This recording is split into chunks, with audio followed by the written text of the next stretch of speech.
The coalition of independent observers have cried out over plans by the ruling All Progressive Congress (APC) to desecrate the Electoral Act. The group also scored the APC leadership low over attempts to remove the party's leadership through unconstitutional means.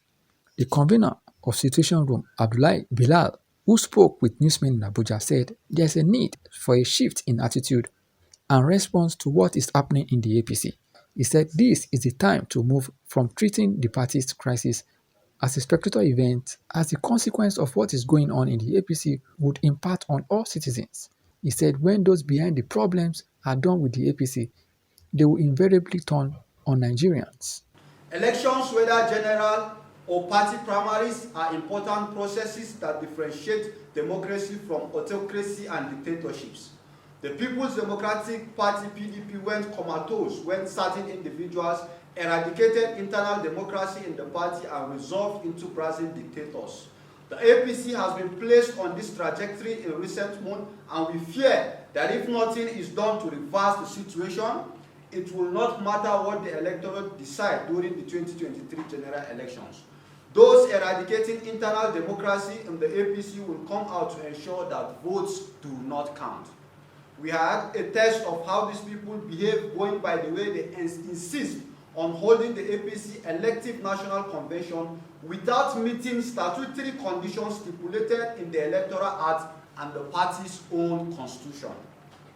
At the forefront of this rampaging autocrats is the Kaduna State Governor, Nasir El-Rufai, who incidentally was at the forefront of the death of internal democracy that killed the PDP. He said elections, whether general or party primaries, are important processes that differentiate democracy from autocracy and dictatorship. Bala said the fears of independent monitors about the process of Nigeria defending into full-blown dictatorship is coalescing into reality owing to a return to an era where coups are now considered fashionable. The monitors commended the Independent National Electoral Commission (INEC), which he said has so far stood its ground, and insisted that it will not recognize any leadership of the CEPC that did not emerge through recognized processes. This singular act of patriotism by INEC has given a lifeline to democracy in Nigeria, but the threat to our freedom of choice as a people has not disappeared, but only hibernating as El-Rufai and his associates return to the drawing board to design fresh evils against democracy in Nigeria. We have reliably learned that those in INEC that did not allow the cabal to have his way will be dealt with to teach a lesson. They are planning to drop as many INEC commissioners that sided with the law against illegality. Their resolve is to find Trump charges to use as basis to replace these commissioners.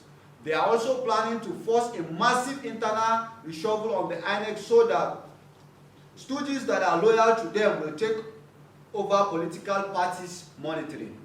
These are being planned so that future illegalities they have in mind can sail through unchallenged. The coalition of independent observers is therefore urging and appealing to Nigerians to rally behind INEC in show of support so that the cabals will not take away that commission's resolve to stand on the side of truth.